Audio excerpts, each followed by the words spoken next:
got it. We got it. Really, how are you today? I'm great. I'm very relaxed and enjoying the spring here in New York. There you go. There you go. That's lovely. That's lovely. Well, welcome to the show. I mean, what can I say? I mean, it it's such an epic. I mean, it's such epic, amazing, badass, and super cool to have someone with such a career as yours here. I mean, it's an honor basically. So yeah, welcome. And Thank you. starting right now with a whole interview, tell me how your acting career started. Well, I kind of was born into it. My mother is a famous actress from Budapest, from Oh, Hungary, okay. and her name is Lili Bordan. And she, as a child growing up in New York City, Mhm. she would take me along to auditions, and sometimes I would book a role with her. So my first film was a Columbia University grad student film where I played Lisa Roberts, Julia Roberts' sister's younger version. And I booked a commercial with my mother. So I'd go everywhere with her, and sometimes I'd get work with her. And then through college, I studied theater, and I studied with a wonderful teacher, even in high school, called Susan Batson, who was my mentor. And I learned how to be an actress truly from her, about the craft. And then getting to Hollywood and taking classes with really awesome coaches and teachers. They have some Yeah, of the best teachers there. I love it. I love it. I mean, yeah, it's such an epic start. I mean, the fact that it goes with your family and you basically took on that path too. That is really cool. Yeah, I was kind of born into it, and I was spoiled in that sense because a lot of people, like my mother, she knew she wanted to be an actress from a very young age, but she was born into a family of farmers, and Mm. the plan was for her to become a seamstress, and she had to run away from home to become an actress. Yeah, For yeah. me, it was almost too easy because my mother kind of eased me into it, and so when I grew up, I even had a moment where I thought, oh no, this is maybe I want to try something different, and I studied everything under the sun, and I came back around to acting. So I always come back to it. Wow, I mean, that's super cool. And what were some of the challenges that you had when you were recently started with your acting career, let's say in a more professional way? Well, relaxing, Mm. I think, was the biggest thing for me. Learning that you don't have to do anything. You just have to breathe and let whatever is coming from inspiration, Yeah, just say the words and let it come out, and let the thoughts flow and let the feelings flow, because everything is always visible. No matter when you meet someone, you scan them, you see everything. And we all operate like this on some level of consciousness. So really relaxing. And I had a great teacher. He was, oh my gosh, Charles Lawton. He was a teacher at the Actors Studio, and he was Al Pacino's teacher and mentor. wow. And I went to lots and lots of great teachers and coaches in LA. And one of my friends knew him, and he was basically on his deathbed. And we went to him, and we were working on a scene for the Actors Studio. We never auditioned, but it was great to meet this man and have him say, relax, that's all you have to do. You're great. You just Yeah, have to relax. And 90% of actors fail because they can't figure out how to relax. mm. Interesting. Wow, that's so cool. Um, yeah, that is epic. Yeah, I'm a little bit speechless right now. But that is so cool. And like moving on here to some of your performances on films. So so you were in Young Yard Dogs, Kindergarten, The Best Man, Joy Division, The Moon and the Stars. But tell me, like, were those some of your first performances?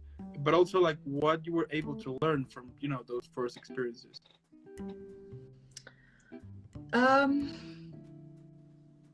Again, just to relax and not overthink it. And what as I was moving through my career, you learn things like you learn everything, right? You get better at everything. You get better at learning lines. You get better at, and it's all important. It's having a powerful imagination is very important, just as important as being relaxed, and just as important as the technique of learning lines. But I think learning lines was one of the most important things. And now that I know how to learn lines really fast and really well, which took a decade or maybe two, I'd say, my whole career, 2 decades to learn and feel comfortable with it. Now I feel more relaxed because I can just stop focusing on, am I going to say the next word right? Yeah. Is the next word going to be the right word that comes out of my mouth? Yeah, absolutely. And there's techniques. It's not over mystified. Like acting is over mystified, I believe. And a lot of it is because people want to make money and they say, I have the best technique and I'm the best teacher and I know what you need to learn and I know this and I know that. And really the truth is in you. And it's good to take all classes, any class. You can learn something in any class, but really, it's actually quite simple when you cut away all the over mystification of it. And there's beautiful mystical element to acting as well, because I do believe you channel you channel the people you create, or that you step into these characters, but that happens so naturally and you don't have to think about it. It happens whether you want it to or not. I mean, and now that you mentioned that, tell me, like, how you usually prepare a character. Now, what you understand, of course, that, depends on the role, right? But, like, what usually sets you up into this journey of creating this character that you're going to, that you're going to perform, basically? Well, I usually, it depends on the character, but I just let it flow through me and come to me. I'll take notes. A teacher of mine said once, write down, like, what's the same about you in the character and what's different about you in the character. Like, where is this a stretch for you and what part of this is natural to you? You can do all kinds of fun stuff. You can write a character bio. You find out how the character operates. Why is the character behaving the way that it's behaving? Why does this character always make the same mistake? The tragic flaw. Going back to my teacher, Susan Batson, she said every character, like every human, has a need. And this need is, it's fun seeing all my friends here. Hi, everybody. Hi, Yula. Hi, Tony. And I have to focus on talking too, so it's like my first Instagram live. But so she says every character and every human has a basic unfulfilled need that they didn't get until they were 5 years, up to the point of they were 5 years old. They were neglected, so let's say a lack of attention, or lack of respect. They weren't respected, they were abused, no love. And so this is what this character goes after their whole lives. This is what motivates them. If they were broke and they had no money and they had, basic needs were not met, they will go after the money and do whatever it takes to get the money. If they weren't respected or paid attention to, or if they were abandoned as a child, then they will seek respect for the rest of their lives. And so that is what I look for. That is probably the main thing I look for. You look at a character and you get the main gist of the character, and the rest of it flows. My friend Katrina Law said that once to me. She said, Lily, you don't have to worry about all these details and all this stuff. As long as you know what the character is about, you just do it. You don't have to go into every audition like it was a job. It's not a job. You just have to find what makes the character tick and what makes the character do what they do. What makes the character who they are. What do they need the most? And that'll inform what they're about. Yeah. Wow. Well, I mean, that is such a journey. That is such a journey, and that is so cool. And I also think that at the end, I mean, you wanna create the character as relatable as possible, right? To make it real as possible. So the fact that you go through all of this process, let's say, in order to get this character, that is super cool. Yeah, and if it's like an historic, like I just played a character who was an historical character, the Queen of Prussia, and I was shooting a movie in Hungary, and that was amazing to have a character that I could actually go into the history books and study who this person was. She was married to Frederick the Great, who was famously neglectful of her and cruel to her. And he was not into women, and so she lived a very chaste life of just like, she was separated from him completely, but she was very famously devoted to him. So it was a very interesting, she never had children, she wasn't one of these queens who had all these extramarital affairs. She was very religious, she was very devout, Protestant. So yeah, that was cool. That was a whole other layer. But most of the time, you don't get that kind of information. You just have to make a lot of it up and make it fun for yourself. So you get the main sort of thing of what does this character need, and then that's the motor of it. What is this character going after constantly, and then you just kind of look at like, what is this person's persona? Do they look overly confident? Are they covering some sort of insecurity? It's very psychological. Yeah. Wow. Now you were also involved in Robin Hood, ER, Silent Witness, Hawaii Five-0, Inventing Anna, The Nun. I mean, the list goes on and on. I mean, by checking all of the projects that you have been, I mean, it's like this huge page. I mean, you just can't scroll down, and you will keep scrolling down for a while. Well, I have to eat, you know. Yeah. I have to work and get health insurance. Yeah. Well, I mean, some people have 3 projects on their Instagram, and they're making a wonderful living as an actor, and they're working on one show for 10 years. So, I really enjoy being new on a set. I recently worked on a show called FBI International. It was the first episode that they shot of a Dick Wolf show. And if you know shows like Law and Order and FBI, they go on for decades. Yeah. And so to be part of, like, on the first day of shooting, the first shoot day, the first shot of the whole series is pretty cool. And also to get to meet all the 4 different characters, the series regulars, and see, like, watch these people and think, oh my gosh, these people are probably going to grow old together. Like, they're going to be shooting here in Budapest for 20 years. Or maybe they'll move to another location, but they're going to be working together. They're going to be like family. Yeah. And I got to be part of that and kind of be part of that, but also be on the outside of that and know that I was going to move on to the next thing. But there is something wonderful, and I would love that to be, something that I do, is to be on a series where I can be with the same cast for several years. Yeah, absolutely. Wow. Yeah, I mean, what can I say about your career? It is super badass. But thank you. But tell me, like, you have also directed and wrote projects such as One and Only, Love Affair of Sorts, Kirandalas. Tell me, like, how you get inspired to write a project, basically, but also what are some of the things that you enjoy the most about directing?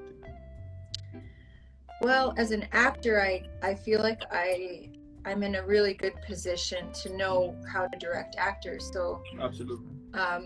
But I also haven't done too much directing, and the projects you mentioned, they're pretty spread out.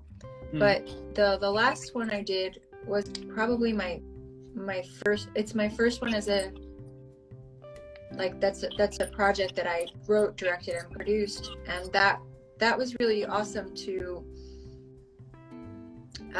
get to watch the whole process from the other side and work with actors and learn.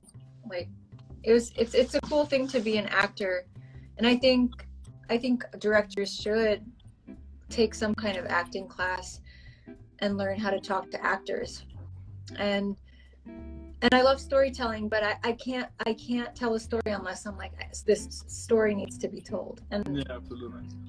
And so right now I'm just waiting for the next story, but it's that the directing is something I'd like to do more of, but it has to be the right project. And for now, acting is my bread and butter. And I hope it can, knock on wood, I hope it continues to be. And the directing is something I can work on slowly and grow, hopefully. I love it. I love it. Now, if you could describe a movie in which all of the characters that you have played at the moment will gather for a party, tell me what would be the name of the film? Oh my God. Wow. That's a cool thing. I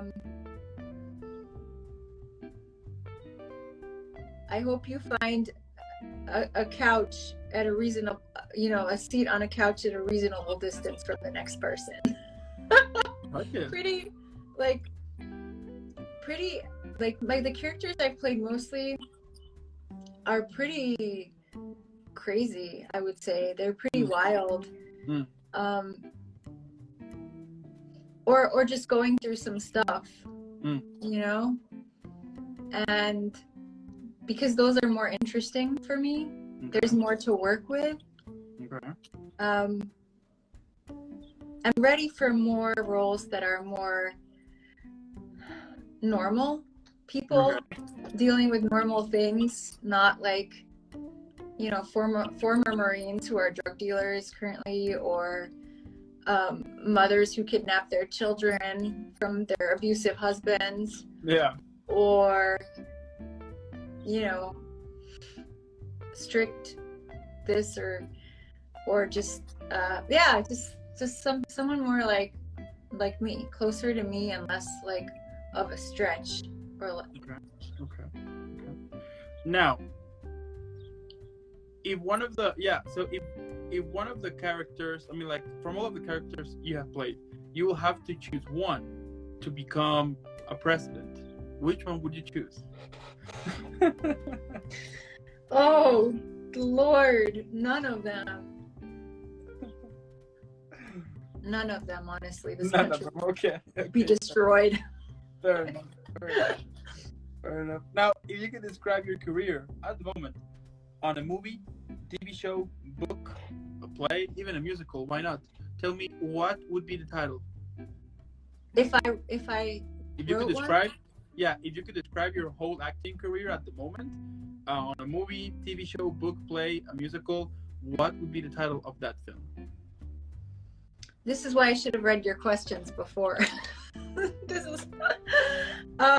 Okay, so if I were to name that, it would be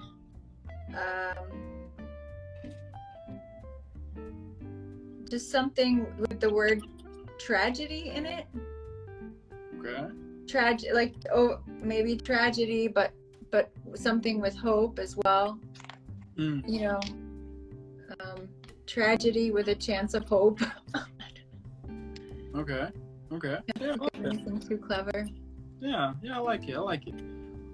Again, if you have to describe your career, but this time now on a drink or a meal, which one would you choose? Sorry, can you repeat that? Yeah. If you have to describe your career again, but this time you have to describe it on a drink or in a meal, which one would you choose? Like, what would you choose? I would describe it as, if it were a meal, it would be like a smorgasbord with like a lot of different flavors, and it would be a smorgasbord. Like it would be like, because they're all so different. Yeah. Like I'm always drawing in like different characters, the kind of chameleons. So, if it's not fried chameleon, maybe it would be fried chameleon. Okay. But it would be something with like a lot of variety, because that's been my career, is just playing a lot of different characters and with different backgrounds and different crazy things about them. Yeah, I like it. Sounds fresh. I like it. Now, Now, Lili, what motivates you? You know, we all have those days in which we just want to quit. You know, we think that it's not worth it. You know, I mean, like getting inside into all of this toxic thoughts, it's way too easy. But tell me, Yeah. what pulls you out? You know, what gets you back on your feet so you can continue on your journey? Well, so giving up and saying that is really part of it. It's part of the journey, and I would say I give up after every audition I do, after every day of filming that I do. I say, okay, that was that. I have to let it go. When I have sides from an audition, I rip them up and throw them away.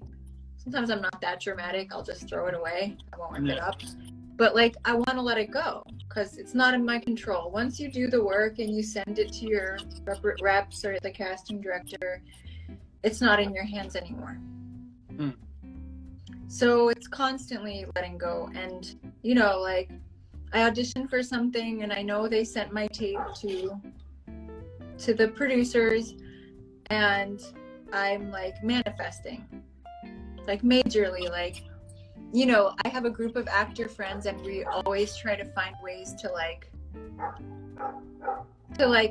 make, you know, make the world work better for us and faster for us. And sometimes that stuff helps. Like, you know, you pretend like you got it already, and that's fun. But really, I don't know how much in control we are. So kind of just let it go all the time. And like, interestingly, when I do have those moments, because it happens where, you know, you get tired or you're like, oh, I haven't booked a job in a couple months and I'm feeling, you know, like it's not going well, and I'm feeling depressed, and I'm feeling, you know, it really can affect your mood, and that's when it really helps to have good friends and just good hobbies that you like to do, whether it's hiking or whatever, anything, being creative in other ways. But yeah, my actor friends and I talk about that often, how you cannot give up your life. Totally. Because you can do that, and I did that for a while where I wouldn't go on trips. I'd make sure I was always available to tape. But now you can do that. You can travel anywhere and send in an audition. And at least here in New York, like, I haven't had an in-person audition since 2019, 2020, but early 2020. So I don't know, you know, it's like there's so much freedom right now, freedom of movement and stuff. But giving up is part of it. It's freeing, and you have to do it every once in a while and say, F it, I'm going to think about something else for a while. Yeah. And that's sometimes when good things come. You know, it's the tower effect. Like, everything feels like it's falling apart, and then you're like, okay, what good is coming right now into my world? Something good is coming into my world, because it has to, because everything is like not working right now. So everything is falling apart, and I'm losing this, and I'm you know, I feel not in control at all. And so that's when you say, and it helps to believe in, you know, I'm not an atheist. I do believe in that there's something, you know, a greater power than me.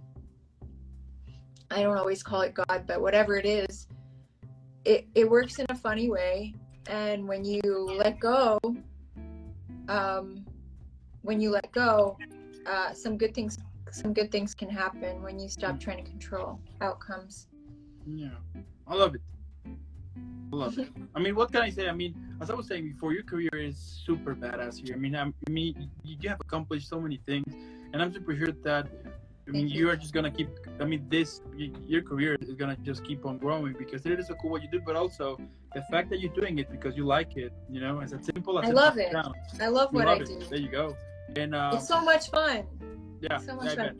I bet. And that is amazing. That is amazing, Lili. And it's always a challenge. It's always, you know, and I'm so lucky because my husband enjoys, you know, helping me with roles and working on things, and he's good at it. He has a good eye, even though he's not in the industry. Yeah. And so that's a tremendously fortunate thing as well. There you go.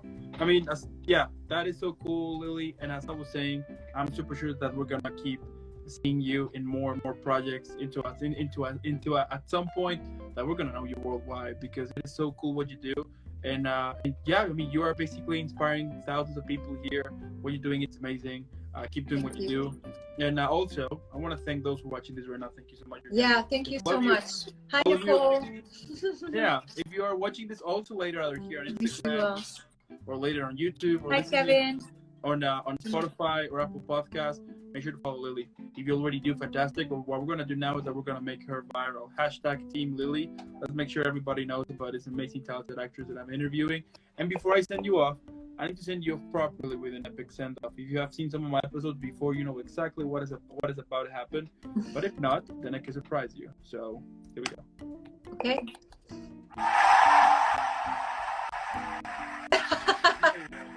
Thank you. Hi, Laura. You deserve this, and millions more people cheering you because you're super badass here.